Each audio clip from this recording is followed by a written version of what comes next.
Адам баласы дүние есігін айқара ашып, өмір атты үлкен теңізге бет түзейді. Бет алысы Алланың өлшеп берген ғұмыры. Сол ғұмырда абыроймен өткізу әрбір жанның парызы саналмақ. Бұл ретте жаратқанның берген ғұмырын адал, өнегел өткізіп, еліне қалтқысыз қызмет еткен жандардың бірі әкеміз Бақтыбай Қасымұлы. Ардақты тұтар азаматтың арамыздан кеткеніне де жыл толыпты.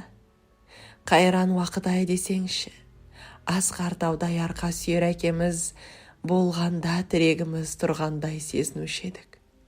Әрдайым ортамызда жүретіндей көрдік. Кеше ғана жанымызда жүрген ардақты жанның бұл күнде естелікке айналатынын кім білген?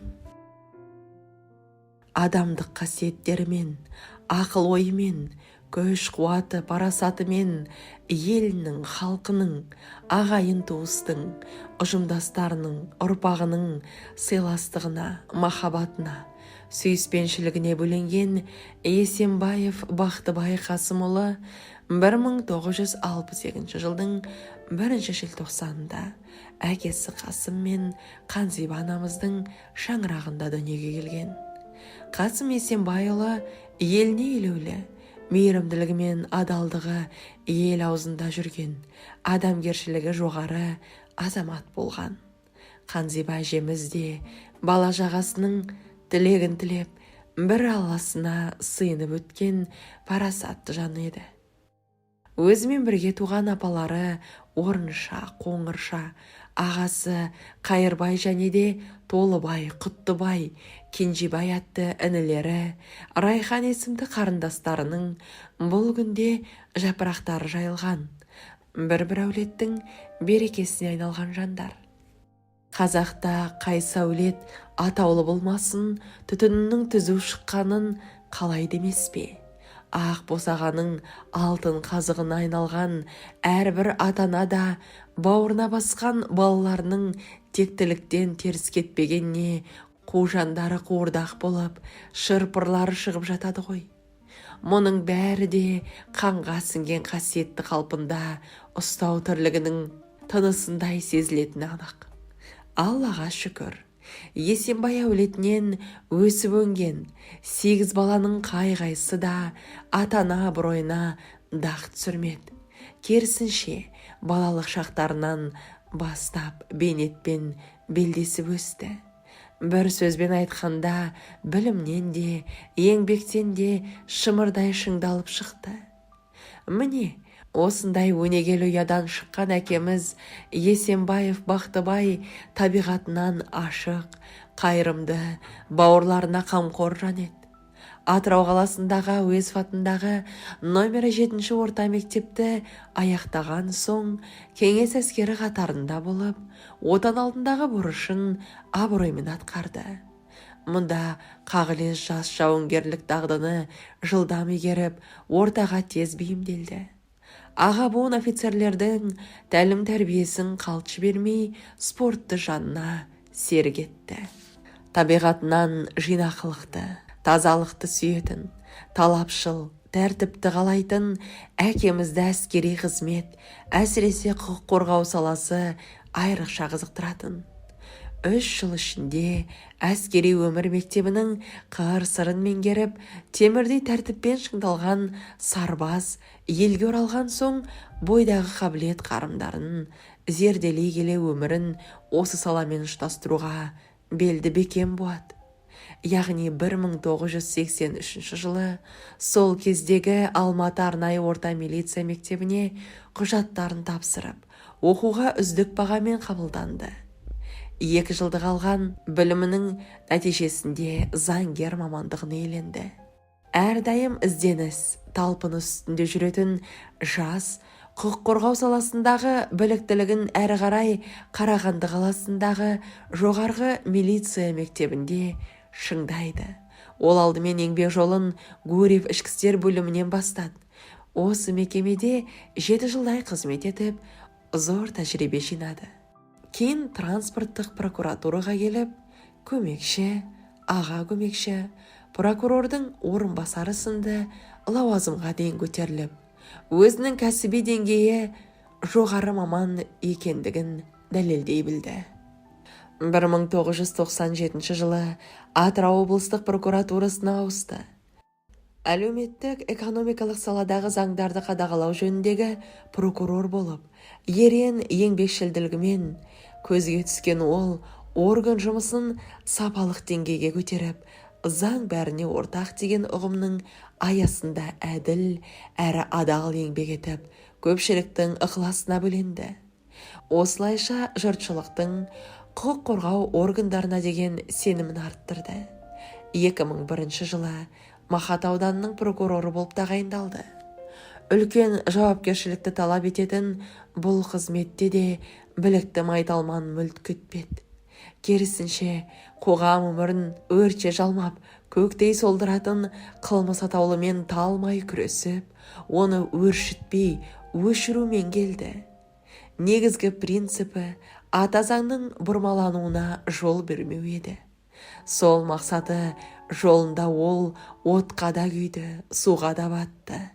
Табандылығы, біліктілігі зор азамат еңбек жолының соңғы сәттерінде Атырау ақпарат жауапкершілігі шектеулі серіктестігінің заң және кадр бөлімі басшысы қызметін атқарды. 2020 жылы Атырау облыстық дене шынықтыру және спорт басқармасына орналасып, өмірінің соңына дейін еңбек етіп, аталған мекеменің өркендеуіне өлшеусіз үлес қосты.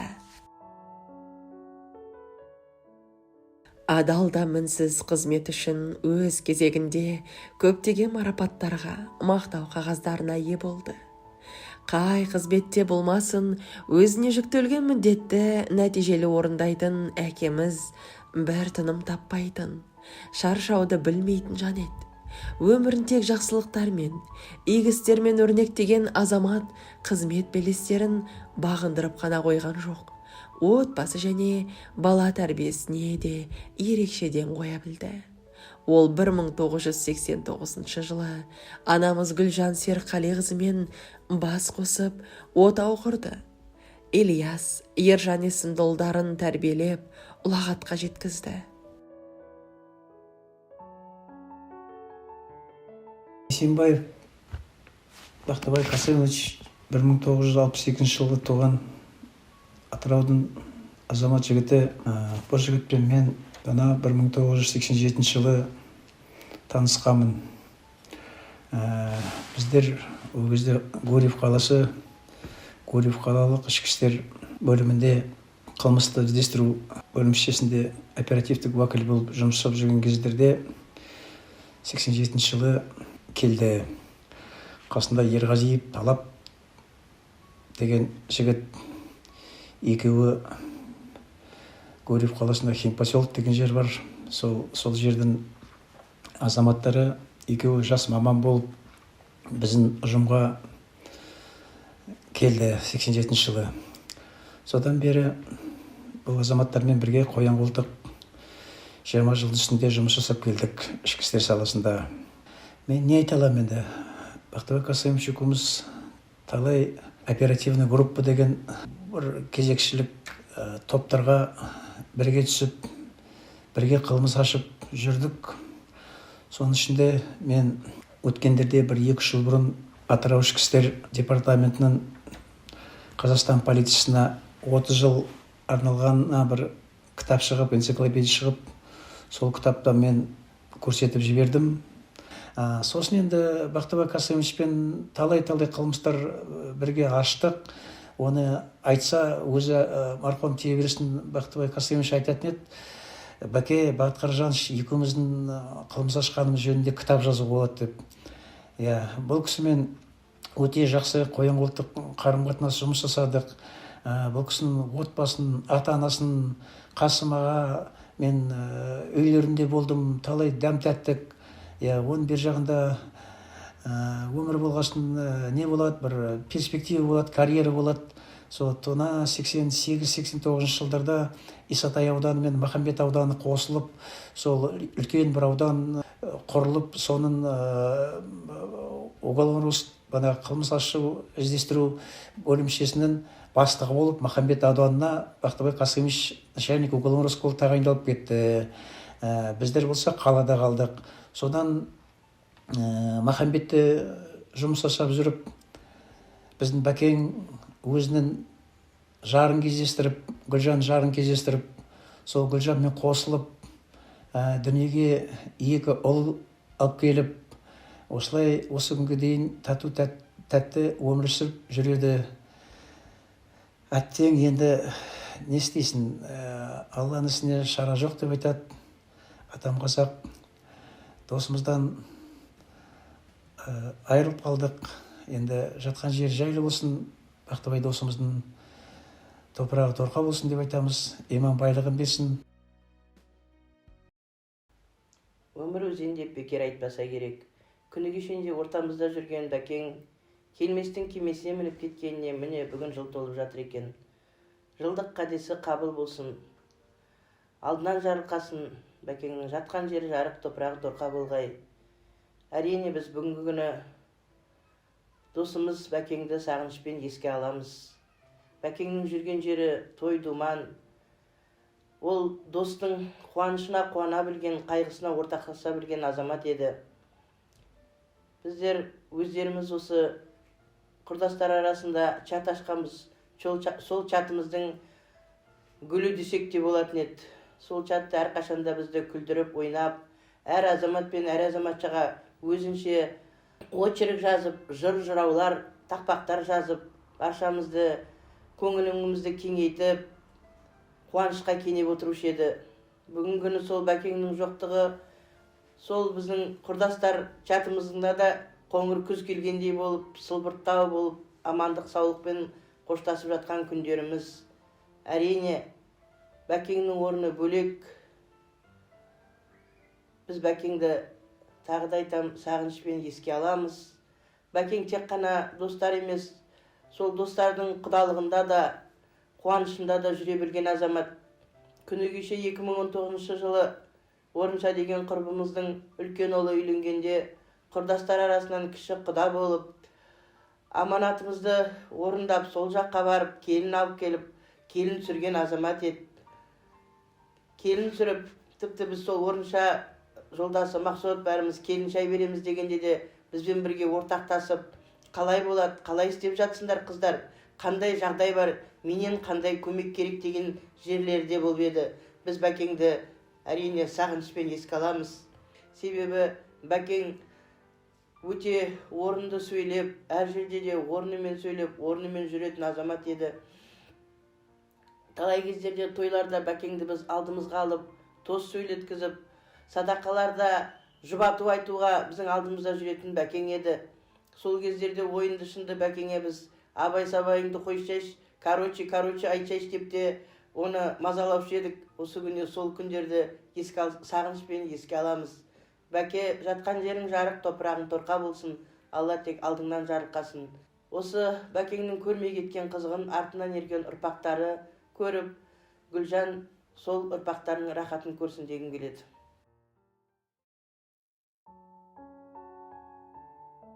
Әкеміз қызметінде темірдей тәртіптің адамы болса, ал жанұясында мейірлі жан. Ол ұлдарына патриоттық тәрбие беріп, бойына ұлтжандылық пен адамгершіліктің дәнін еге білді. Адалдыққа, еңбекке, балапан кезінен баулып, алғыр қыранда етіп өсірді. Аллаға шүкір, бүгінде қос перзенті үлкен азамат болып, ел қатарлы еңбек етіп келеді. Тұңғышы Ильясын үйлендіріп, құдаларымен құдайындай сыйласқан асылдар Дақтыржан, немерелері десе жан беретін, деген жасап еркелігіне көнетін. Үйге келсе ата тайлап, алдынан шығатын жүгірмектер әкеміз үшін кәдімгідей ермек еді. Бұл күнде Айзада, Айлин, Азиз есімді гүлдей жайнап, жайқалып келе жатқан немерелері сүйікті атасын қатты сағынып жүр.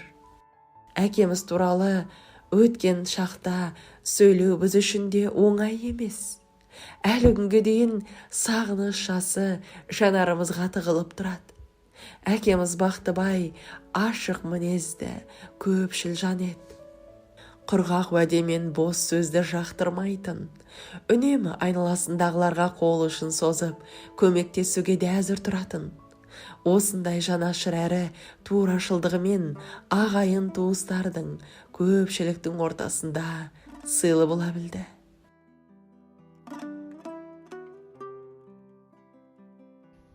Ассалаумағалейкум, құрметті жамағат. Бүгін жиеніміз Бақтыбайдың дүние өткеніне жыл толып, соған арнайы артында қалған жолдасы Гүлжан, балдары, жақын ағайын тумалары дастархан жайып, құран оқытып, дұға тілеп бағыштап отыр. Осы арналған дұға дастарханында қатысушыларға Алла разы болсын. Қадамдарына сауап бітсін, бәріміз аман болайық.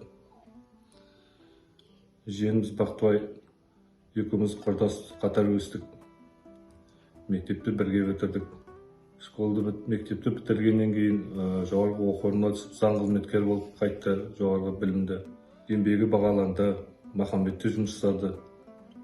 Махамбетте жүріп осы Гүлжанмен танысып, Гүлжанмен үйленді, жанұялы болды. Бақтыбай өз еңбегімен тек жақсы жағымен көрінді. Біздің қатарымыз, жолдастарымыз жақсы сыйлады. Екеуміз нағашы жиен болып, әзілдеп ойнап өстік. Енді Бақтыбайдың жатқан жері жайлы болсын, топырағы торқалы болсын. Осы өмірде көре алмаған, қызықтарын артында қалған жолдасы Гүлжан мен балдары көрсін, соларға жазсын. Жатқан жайын жайлы, топырағы торқалы болсын. Алла бізді сан соқпақпен сынайды. Жақын жаннан айырылсақ, шын қайғы. Дұрысы сол, әке рухын иманға дұға жасап толтырамыз шынайы. Асыл әке келмесіне аттанды, ғұмырында құрметті жан атанды. Құран оқып, есіміңді ұлықтап, ақтау парыз біздерге құтпатаңды. Қос перзентің, қос қанатым деуші едің. Бізде болды бар үмітің, бар сенім. Түреу болдың, сүйеу болдың қашанда, кешіп өттің қанша асу тау селін. Сізден асқан жан жоқ әке ардақтым. Еске аламыз құрметтеумен ағатын. Қабыл болсын барлық дұға тілектер. Өзіңізге төр бұйыртсын жәннаттың.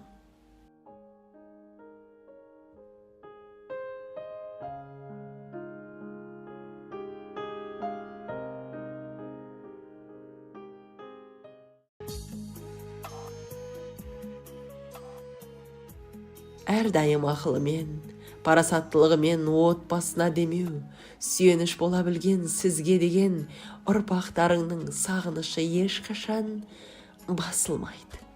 Мәңгілік мекеніңіз жайлы, топырағыңыз торқа болсын, әке.